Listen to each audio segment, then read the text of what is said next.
All right. First thing I want to do right here is talk about my PXS trade. So I just want to talk about my PXS trade really quickly. Then we're going to move on to our boot camp lesson. But really quick, if you guys are confused on PXS or what was going on with PXS, let's just dive into this really right now.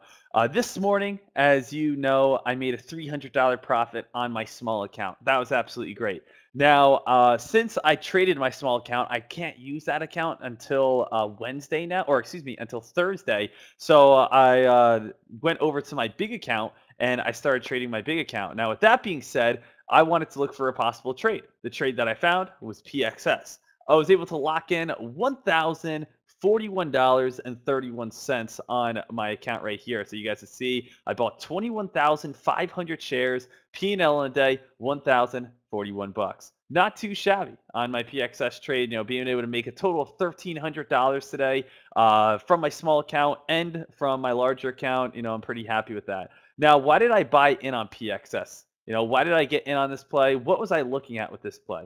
Well, I got in at the price of 278 and I got out at the price of 288 and 289, and I had to kind of scale my way out as the stock fell a little bit. But I'll take $1,000 profit. Now, why did I get in on this play?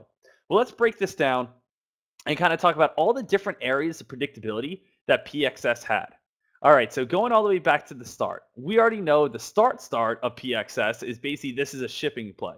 We know 2 weeks ago, PXS went on a very nice rip. This was my biggest gain of 2018. I made $27,000 on this, spike, where it went on this beautiful climb, this beautiful rip. I was in, what price was I in at? Like 201, and it spiked all the way up to like 370. I was up actually around $40,000 or $45,000 at one point, but as the stock started coming back on down, I locked in my profits. Now the stock, had about a week off, and now it's starting to, pick back on up again.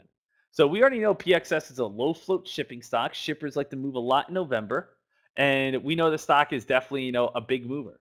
So going back from this morning, let's think about all the different areas on where we could have bought PXS for, a profit, or where we knew buying volume was going to move in, or just simple enough, the predictable areas of PXS.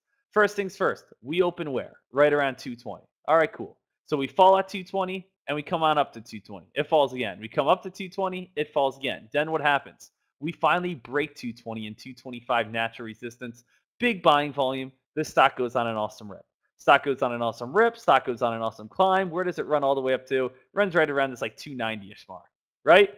So we already know first break of resistance, which is open detailed resistance. It breaks through it. It runs all the way up to a 290 mark. Awesome rip, awesome spike. That happens right around 10:15. Again, waiting till around 10 o'clock for one of the best breakouts of the day. Now, with that being said, the stock starts coming back on down. Where does it bounce at? Right around 255. Okay, cool. So now, if we want to look at this play, we have the first breakout from the break of the open, went on a nice spike all the way up to 290. Now coming back down towards around 255, we have established a resistance and we have established support. Now, with that being said, the stock comes back up towards where? Right towards around 290, confirming that is very strong resistance, and starts falling back on down. Where can we look for a possible entry now? Possibly at the break of the bounce at 255. Again, we already know this hit resistance once and twice and failed. Let's see if we could bounce off this for the second time and move back on up. Boom. And so it's bouncing back on up. And where's it going to run up to? Probably back up towards around that 290 mark. Break of 290, we may see some hype. If it can't break 290, guess what's going to happen? It's going to fall back on down. All right, so we start, trying to move sideways a little bit. Start trying to move sideways. To myself, hey, I start thinking to myself, maybe I want to start looking for an entry soon. Why do I want to start looking for an entry soon? Because we are starting to build a little bit of higher lows, right? Higher lows are starting to form right here. I'm starting to see this stock, build a little bit of higher lows. We're moving a little bit farther into lunch hours now. Things are getting a little bit more spicy. This is when I look for my entry, right around 278 right here. So I start looking for my entry as the stock's building higher lows. We're on a channel pattern. As we know, we could have third touch channel breakouts coming on up, right? We've talked about that before in the past, our third touch channel breakouts. Let me actually bring up a couple pictures, as I always love to do that for you guys. And actually did that for the last recap. Patterns, here we go.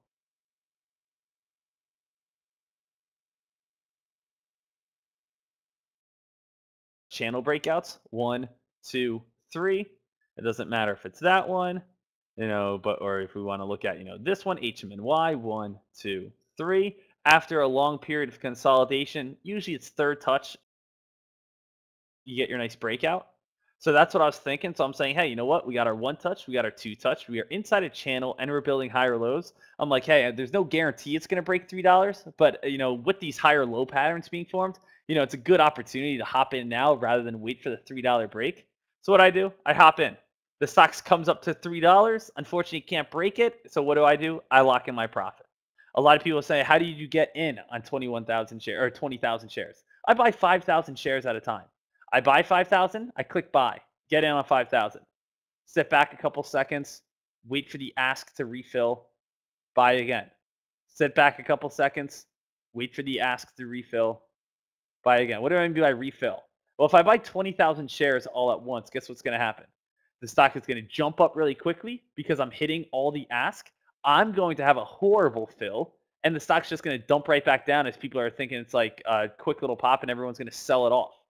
So I'm going to have the worst entry possible. So I like to scale my way whenever I buy bigger shares. I usually buy 5,000, sit back for about a minute, wait for everything to kind of settle down, let sellers come back on in, buy 5,000 more. Again, maybe get maybe shoot up maybe 1 or 2 cents. So it happens. Sellers come back on in, buy another 5,000 shares. So I like to take my time with it.